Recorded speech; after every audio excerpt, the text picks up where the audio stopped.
இன்றைக்கி உளுந்து வடை அல்லது மெதுவடை தயாரிக்கலாமா? முழு உளுத்தம் பருப்பை எடுத்து அதை நல்லா தண்ணியில் களைஞ்சிட்டு அதில் தண்ணி போட்டு அதை ஃப்ரிட்ஜ்லேயே ஒரு 2 அல்லது 3 மணி நேரம் போல் ஊற வச்சுடுங்க. தண்ணியை நல்லா வடிச்சிட்டு அந்த சில்லு தண்ணியை தெளிச்சே இந்த உளுந்தை நல்ல வெண்ணெய் மாதிரி அரைக்கணும்.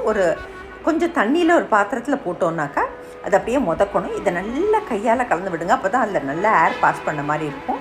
இதுக்கு தேவையான அளவு உப்பு, பெருங்காயம், பச்சை மிளகாய், இஞ்சி விழுது, நான் கருவேப்பிலையை பொடியாக சேர்க்குறேன். இது போட்டு திருப்பியும் நல்லா கலந்து விட்டுருங்க.